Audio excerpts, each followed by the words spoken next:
Capítulo 4 de João, começando pelo verso 4. Eu vou ler na NVI, talvez você tenha a mesma tradução que eu, ou talvez não. Era-lhe necessário passar por Samaria. Assim chegou a uma cidade de Samaria, chamada Sicar, perto das terras que Jacó dera a seu filho José. Havia ali o poço de Jacó. Jesus, cansado da viagem, sentou-se à beira do poço. Isso se deu por volta do meio-dia. Nisso veio uma mulher samaritana tirar água. Disse-lhe Jesus: dá-me um pouco de água. Seus discípulos tinham ido à cidade comprar comida. A mulher samaritana lhe perguntou: como o Senhor, sendo judeu, pede a mim, uma samaritana, água para beber? Pois os judeus não se dão bem com os samaritanos. Jesus lhe respondeu: se você conhecesse o dom de Deus e quem lhe está pedindo água, você lhe teria pedido água e ele lhe teria dado água viva. Disse a mulher: o Senhor não tem com que tirar água e o poço é fundo. Onde pode conseguir essa água viva? Acaso o Senhor é maior do que o nosso pai Jacó, que nos deu o poço do qual ele mesmo bebeu, bem como seus filhos e seu gado? Jesus respondeu: quem beber desta água terá sede outra vez, mas quem beber da água que eu lhe der nunca mais terá sede. Ao contrário, a água que eu lhe der se tornará nele uma fonte de água a jorrar para a vida eterna. A mulher lhe disse: Senhor, dê-me dessa água para que eu não tenha mais sede, nem precise voltar aqui para tirar água. Ele lhe disse: vá, chame o seu marido e volte. Não tenho marido, respondeu ela. Disse Jesus: você falou corretamente, dizendo que não tem marido. O fato é que você já teve 5, e o homem com quem agora vive não é seu marido. O que você acabou de dizer é verdade. Disse-lhe a mulher: Senhor, vejo que és profeta. Nossos antepassados adoraram neste monte, mas vocês, judeus, dizem que Jerusalém é o lugar onde se deve adorar. Jesus declarou: creia em mim, mulher. Está próxima a hora em que vocês não adorarão o Pai, nem neste monte, nem em Jerusalém. Vocês, samaritanos, adoram o que não conhecem. Nós adoramos o que conhecemos, pois a salvação vem dos judeus. No entanto, está chegando a hora, e de fato já chegou, em que os verdadeiros adoradores adorarão o Pai em espírito e em verdade. São estes os adoradores que o Pai procura. Nós lemos até o verso 23. A Igreja de Cristo, ela é resultado da missão de Deus no mundo, de maneira que a missão de Deus antecede a Igreja. A missão de Deus é que dá causa à Igreja. A missão de Deus é que dá sentido à Igreja. E a missão de Deus não é muito simples para que nós possamos compreendê-la. A gente vai compreendendo e vai precisando compreender, e é ao longo do processo de andarmos com Deus que a gente vai discernindo aquilo que Deus pretende e o que nós, e como nós, fazemos parte daquilo que Deus pretende. Nós gostamos imensamente de convicções e certezas. Nós gostamos imensamente de lugares muito seguros. Porém, a história da salvação, ela sempre nos coloca diante de fatos que revelam o Deus que se faz presente, mas que não oferece tudo isso, toda essa segurança e essa certeza que tanto nós valorizamos. Exemplo disso está, por exemplo, na jornada que Abraão fez, em que ele sairia para um lugar que lhe seria mostrado, e esse lugar foi sendo indicado, e as promessas de Deus para Abraão tinham uma dimensão de tempo considerável. Davi, o homem segundo o coração de Deus, viveu alguma coisa parecida.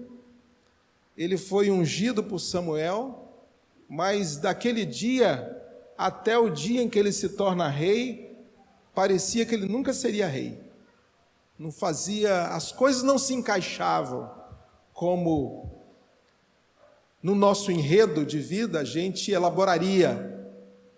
Quando a gente lê os evangelhos, Jesus nos deixa assim também. Parece que muitas vezes Jesus não fecha os seus pontos. Jesus deixa a gente pensando. Jesus, ele deixa a gente na necessidade de confiar e dar um passo e mais um passo. Todos os encontros que Jesus faz, de alguma forma nos revelam características e o próprio caráter da missão de Deus entre nós, e que, creio eu, ensina-nos sobre o nosso lugar como igreja e o nosso caráter como igreja. Portanto, o que quero fazer é olhar para esse texto e procurar sublinhar com os irmãos aquilo que eu acredito parecem ser revelado para nós, ou se revelar para nós, no modo como Jesus age, e que revela para nós o modo como Deus age, e que é o paradigma para o modo como nós devemos agir, para o modo como nós devemos existir como igreja e realizar a nossa missão. O primeiro quadro que fica diante de nós nesse texto é os efeitos claros da encarnação de Jesus. Jesus encarna e Jesus vem andar entre nós, ele vai viver entre nós, e ele vai estar submetido às condições a que estamos. Dentre as muitas condições está a condição da geografia. Ele está se deslocando para Jerusalém, mas ele precisa passar pela região de Samaria, ele precisa fazer esse trajeto, e ele vai fazer o trajeto não é fácil de ser feito, o trajeto o cansa, e ele precisa chegar nessa cidade, e quando chega nessa cidade o faz no momento mais quente do dia, ele está cansado, ele está sedento, e aí está o nosso Mestre, o nosso Salvador, debaixo das condições da sua encarnação. Isso me ensina sobre a missão que Deus realiza entre nós, e que é a missão que nós, como cristãos e igrejas, devemos realizar, é que o caráter dessa missão é um caráter de encarnação, de aproximação, de envolvimento, de nos tornar parte de respirar o ar, de estar inserido, de ficar dentro da história, de estar envolvido no bairro, de estar em contato com as pessoas, de sentar nos bancos que elas sentam, de conversar as conversas com elas e ouvir o seu jeito de falar. Isso pode parecer extremamente simples, mas muito facilmente, como cristãos e como igrejas, a gente vive uma certa experiência de nos desencarnarmos da vida. A gente vai se tornando alguém tão formatado para uma certa experiência que a gente acredita que é o suprassumo da nossa caminhada com Deus, que a gente fica tão diferente das outras pessoas, que a gente já não consegue sintonia com elas, a gente não pisa os lugares e as ruas e não tem noção das experiências, porque ao invés de a gente encarnar a vida, a gente se distancia dela. Jesus mostra para nós uma missão em que ele literalmente, sem nenhuma ponta deixada de fora, encarna. O Cristo, o Senhor, Paulo diz que foi por meio dele, por ele que tudo se fez, a palavra dele tudo fez, e ele vem e entra nesse mundo que ele fez, e ele tem que dar passo a passo dentro da geografia desse mundo, cansar os seus músculos, sentir o calor do sol que ele criou, sentir a sede e o peso disso, porque ele encarna. Sabe por que que a gente se vê tentado a não encarnar-nos com a vida, com as pessoas, com a sociedade, com o nosso bairro, com o nosso vizinho? Porque a vida encarnada tem dores, a vida encarnada tem suores, a vida encarnada tem incômodos. A missão de Deus entre nós é uma missão que nos envia para dentro, que nos envia para ser parte, que nos envia para onde não há luz, para onde não há graça, para onde não há resposta. Mas talvez a gente se confunda no processo achando que a missão de Deus para nós é chamar alguém que está lá para vir para cá. É chamar alguém que não tem resposta para ouvir as nossas respostas. Mas precede àquilo que Deus faz conosco a sua encarnação entre nós. E precede a missão que a igreja pode cumprir na vida da sua cidade, do seu mundo, a encarnação dessa igreja nessa cidade e nesse mundo. Uma segunda coisa que me parece surgir dessa experiência, Jesus chega e ele se senta no poço, e a mulher chega para tirar água, e ele constrói uma ponte com essa mulher, ele pede água para ela. Ele se fragiliza, por assim dizer. Ele é o supridor, mas ele tem amor e graça o bastante para tornar o outro relevante na vida dele, para dar espaço de valor para o outro. Ele não se aproxima daquela mulher simplesmente derramando sobre ela quem ele é. Ele se aproxima enxergando profundamente o valor que ela tem. Por isso ele se aproxima e pede. E ela acha que há uma barreira que ele deveria respeitar entre ela e ele. Mas Jesus é por natureza aquele que derruba barreiras, que derruba impedimentos. Uma coisa que me preocupa também a nós, cristãos, igrejas, e eu me pergunto isso será que eu, na minha ânsia de cumprir a missão, eu sou como Jesus, que se aproxima e vê o outro, e valoriza o outro, e tem a humildade de me colocar e dar espaço ao outro para construir uma ponte? Será que eu, na sua resistência, me disponho a dar um passo mais e derrubar a resistência? Ou sou eu que crio barreiras? Sou eu que me distancio? Porque o caráter da igreja, o caráter nosso como cristãos, não é impor barreiras, é ao contrário, é superar as barreiras. O nosso caráter como cristão não é de quem se aproxima, já trazendo no bolso o juízo quanto ao outro, mas é alguém que se aproxima para dar voz, para dar valor ao outro, para que haja uma ponte. Olha o que Deus fez conosco. Jesus encarnou-se, e Ele não encarnou para saber que tipo de gente nós éramos, Ele já sabia. E quanta graça Ele mostra. Eu não vejo Jesus em nenhum momento, em todos os encontros que Ele faz, numa relação em que Ele não ouve o outro. Às vezes Ele faz perguntas que a gente diria assim, desnecessárias.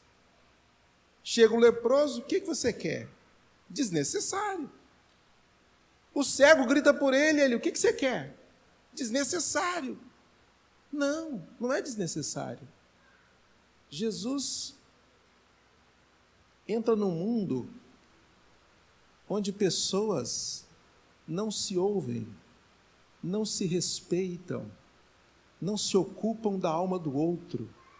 Jesus se aproxima e ele o faz. Por isso ele cria uma ponte entre ele e essa mulher, ele se senta. Ele é o Senhor da vida.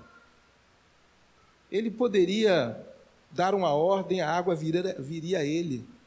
Ele poderia chegar ali e ele próprio, de alguma maneira, buscar a água, mas ele quer uma ponte com essa mulher. E ele o faz. Construir pontes não é um trabalho fácil. Aproximar-se do outro, ouvir, respeitar, amar previamente, amar antecipadamente, é caráter da missão de Deus entre nós.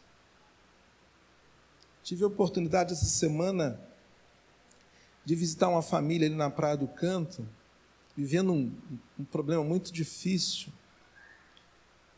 E eu entrei naquela casa, me sentei, fiquei 3 horas com aquela família. Por 2 horas eu fiquei ouvindo todas as coisas, eu não tinha ideia de que todas as coisas que eles estavam me dizendo eram para expressar toda a resistência que eles tinham a mim como pastor. Eu não tinha ideia, porque uma pessoa que pediu que eu fosse lá.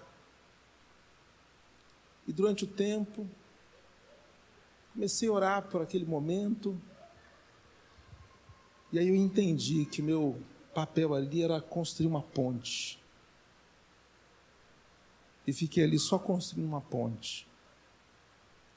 E eu sou muito ruim de construir pontes. Por isso demorou 3 horas. E eu não sei se ela ficou muito boa. Mas, ao final, eu pude orar com eles. E pude abraçá-los. E saí de lá com o nome deles na minha mente. E eu não me esqueci mais o nome deles. Eu não me esqueci mais a face deles. Eu não me esqueci o sotaque do italiano pai que estava ali falando. Eu não me esqueci. Jesus fez isso o tempo todo. Nós fazemos tão pouco. O caráter da igreja é o caráter de uma comunidade que é herdeira de um mestre que trata a gente assim, que respeita, ama, valoriza, supera barreiras, fica perto, dá voz, dá valor. Me parece que esse quadro brota desse texto. Um terceiro quadro que me parece brotar desse texto é que Jesus vai sempre procurar mostrar para o outro que ele fala em nome de um Deus cujas intenções para conosco são as melhores. São de um tipo que, se a gente tiver ideia e conhecer as intenções que Deus tem para conosco, a nossa vida muda. Quando a mulher coloca as suas imposições, as suas barreiras, em seguida Jesus diz para ela: olha, se você conhecesse o dom de Deus, e se você conhecesse quem está falando com você, você lhe pediria, e ele lhe daria a água da vida, porque essa água que você bebe, ela não mata a sede. A água que eu tenho mata. Ah, se você conhecesse o dom de Deus. O que Jesus está dizendo? Se você conhecesse o quanto Deus tem para você, e como Ele ama você, e como você tem valor para Deus, se você tivesse ideia do quanto Deus é favorável a você, de como Deus está com braços abertos para você, se você tivesse ideia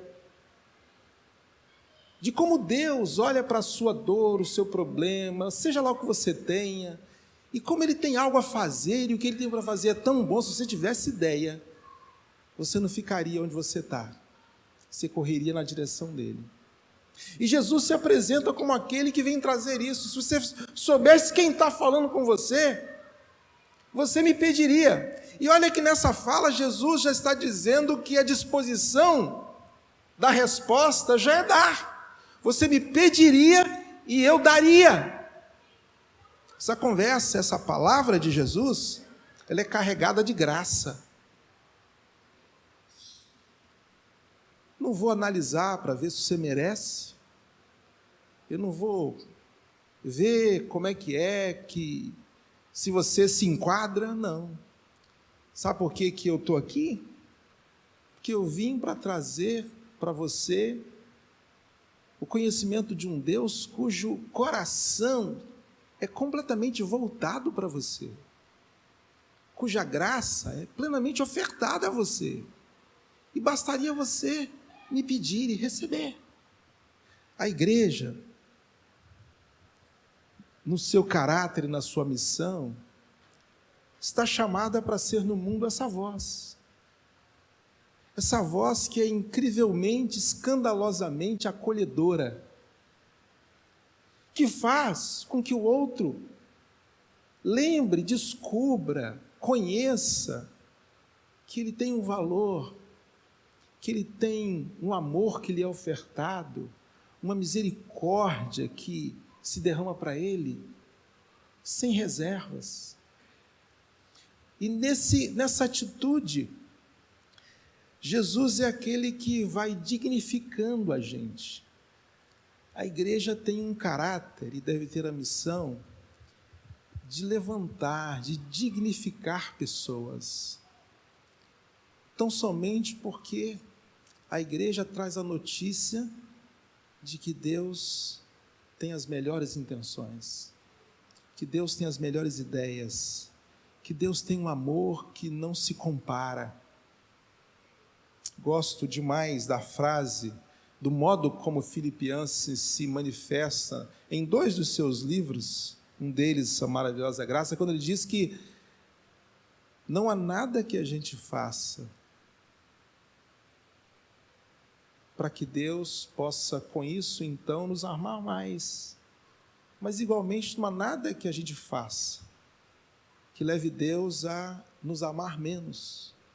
Porque o amor de Deus não é um sentimento que Deus luta sobre nós, o amor de Deus é a natureza de Deus.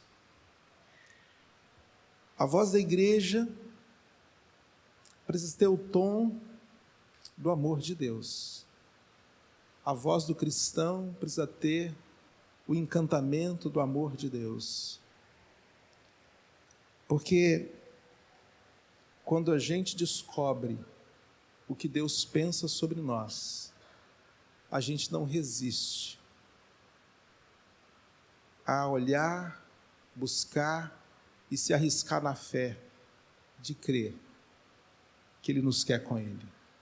Por isso Paulo disse que é a bondade de Deus que nos leva ao arrependimento. Não é a pressão de Deus, não é a acusação de Deus, não é o juízo de Deus, é a bondade de Deus. E falando sobre Cristo, ele diz que o amor de Cristo nos constrange. Irmãos, como igreja, nós devemos ter um amor de tal maneira que as pessoas se constranjam, que elas se constranjam com a nossa presença, que elas se sintam tocadas para ouvir, para estar, por causa do amor. Chega um momento da conversa em que Jesus fala com ela sobre a água e ela pede então para que ele dê. Há um parâmetro que essa mulher usa que é distinto do que Jesus está usando, um paralelo entre a água e a graça, a vida, o amor que Deus tem. Mas essa mulher não consegue entender o que Jesus está dizendo. Então ela vai trabalhando sempre com outros parâmetros. Ela fala: como é que você vai me dar essa água? Você não tem nada para tirar água aqui? Será que você é maior do que Jacó? Esse é o horizonte dessa mulher. A nossa vida se define pelo alcance da nossa visão. Nós vivemos num mundo em que a gente divide mal o que tem, usa mal o que tem, a gente se fere, a gente se estranha, a gente se machuca, a gente se deprime, a gente se mata, a gente se suicida. Esse mês de setembro é o mês de prevenção ao suicídio.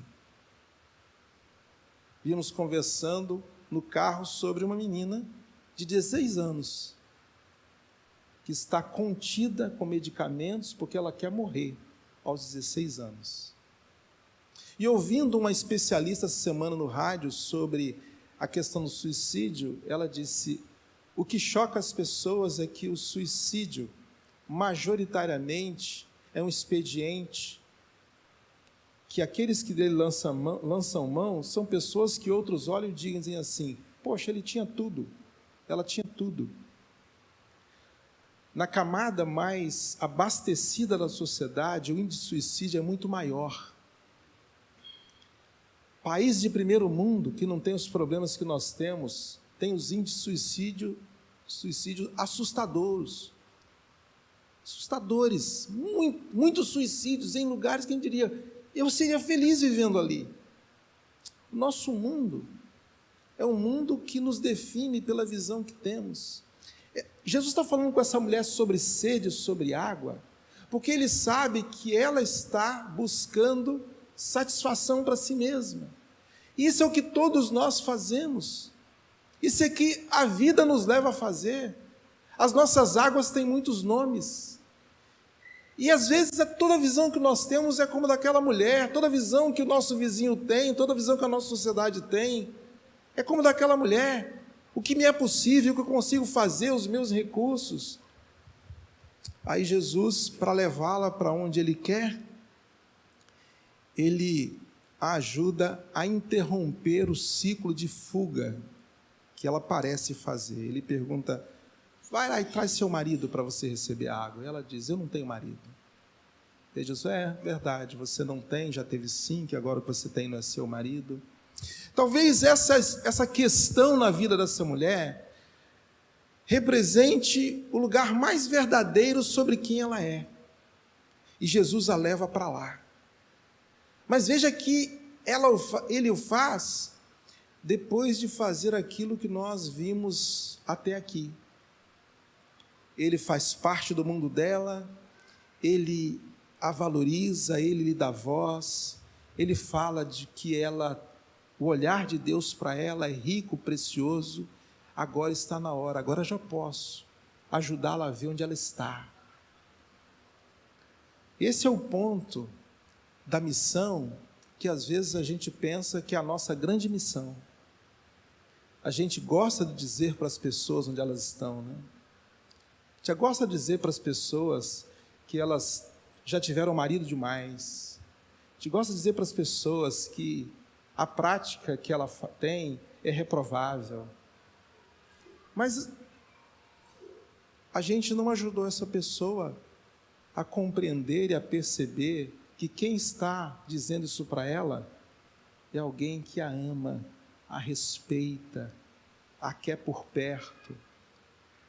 Que quem está se aproximando não é um juiz, não é um superior, não é o dono da verdade, não nesse sentido de julgar o outro, mas é alguém que escolheu amar, servir, cuidar. Jesus fez assim, e é assim que a igreja precisa fazer. Mas como é que a gente pode ajudar pessoas a pisarem na verdade sobre as suas vidas, quando tantas vezes nós não estamos pisando as verdades sobre as nossas vidas? Quando tantas vezes, no exercício da nossa fé, nós criamos ilusões e mentiras sobre nós, nós não admitimos de verdade quem somos, nós nos escondemos atrás da nossa performance, atrás das nossas orações, atrás do nosso zelo religioso, atrás do nosso cargo. E poucas vezes, e o que estou dizendo não é uma afirmação, os irmãos entendem, estou dizendo é uma retórica, uma reflexão, para que a gente pense se não é assim comigo. Tantas vezes, a pessoa que eu sou no templo, eu não sou em casa. E eu estou distanciado da verdade sobre mim mesmo. Como é que eu posso entender e com amor e graça ajudar o outro a viver a sua verdade, se eu me nego a viver a minha, não tenho coragem? E se não tenho coragem é porque não compreendi ainda o tipo de amor que Deus me oferta. Não compreendi ainda que Deus decidiu me abraçar apesar. O caráter da igreja é um caráter que se realiza nela na medida em que ela é objeto da graça, do amor, da misericórdia, da presença de Deus, o Deus que ela anuncia. A igreja não pode ter uma voz que fala do amor de Deus de forma mais verdadeira do que ela experimenta esse amor.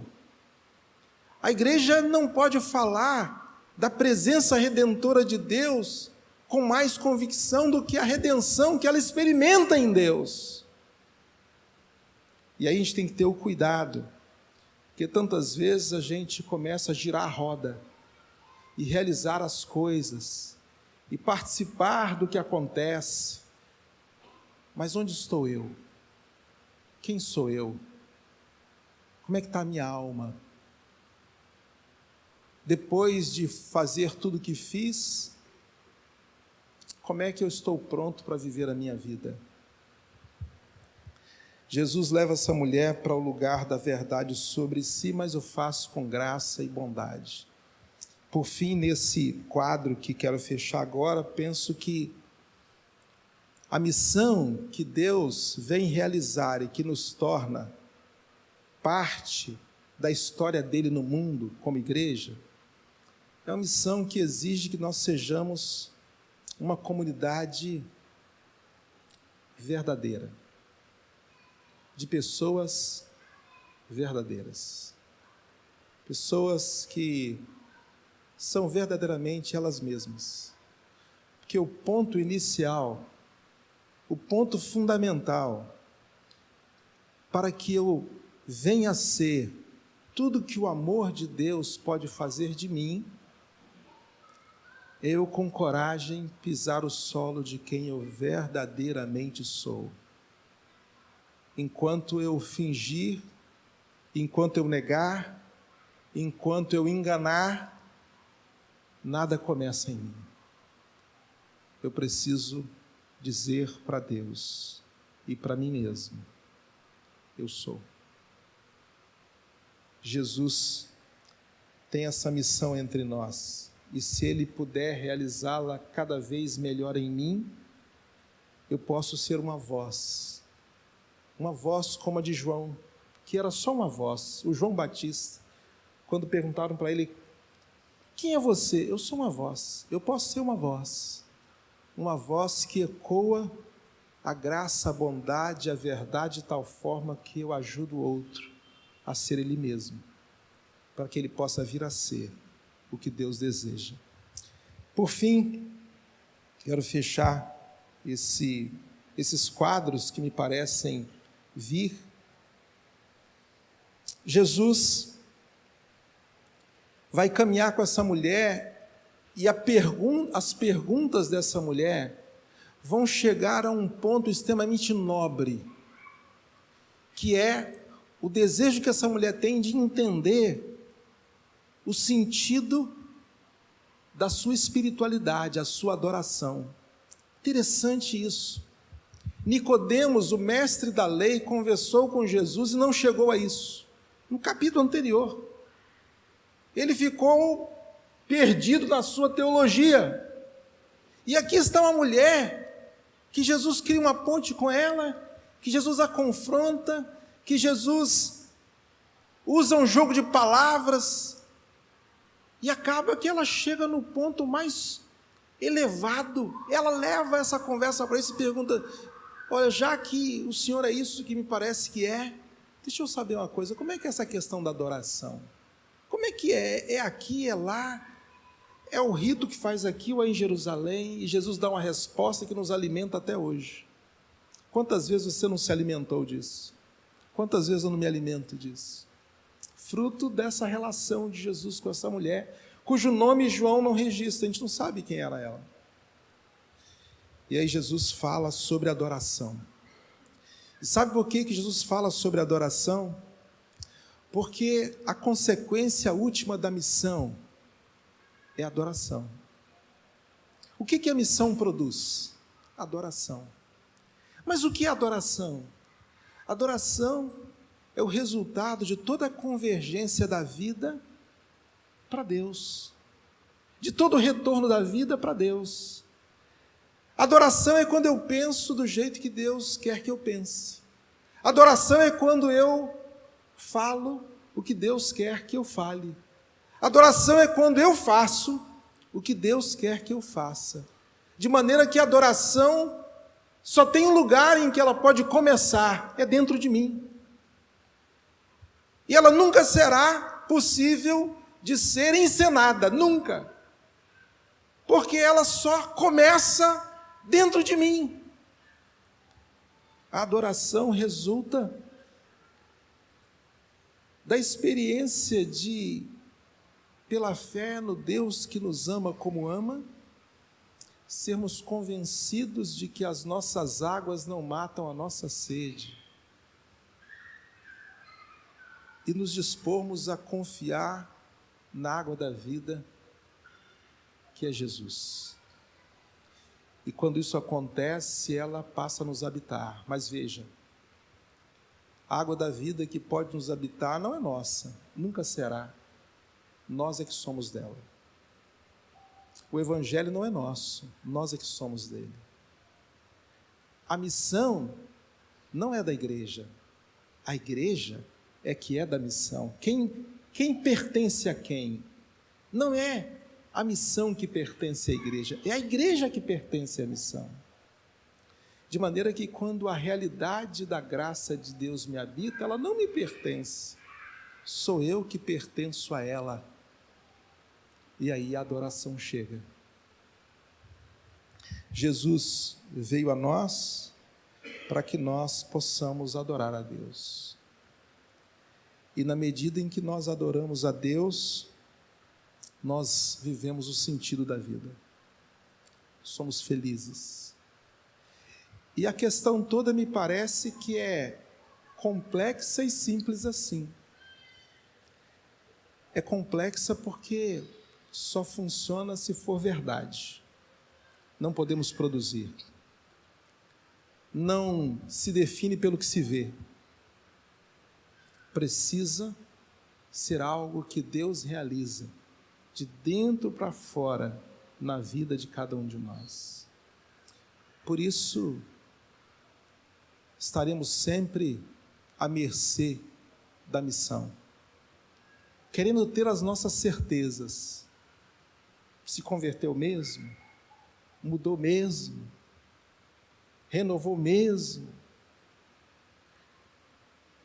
Somos reféns dessa missão, que só Deus pode fazer. Às vezes olho para o Evangelho e vejo Jesus com aqueles 12 homens, 3 anos e meio, pregando as mesmas coisas, tocando nos mesmos pontos, e Jesus morre e ressuscita, e eles ainda não entenderam nada. Como igreja, como cristãos, a gente precisa parar e reconhecer que há uma grande chance de que ainda não tenhamos entendido tudo. E aí, nesse lugar, a gente cresce em possibilidade de que então Deus possa nos conduzir. Que Deus graciosamente continue conduzindo os irmãos na missão que os irmãos têm. Não tenham medo de encarnar a vida. Não se diferenciem, se igualem. Não coloquem barreiras, quebre-as. Não procure um lugar mais seguro, arrisquem-se. Não defendam a própria honra, comprometam-na. Jesus comprometeu a sua honra, sentando à beira do poço com aquela mulher, como fez com Zaqueu, como fez trazendo Mateus, o publicano, para dentro do seu colegiado. Comprometam a sua imagem, para dizer aquele cuja imagem todos veem como deformada, para levar a este a mensagem de que Deus tem as melhores intenções, que Deus tem um grande amor e que Deus pode abençoar. Espero, irmãos, que de alguma forma essa maneira mais lúdica e reflexiva nesse texto tenha nos ajudado e tenha nos abençoado.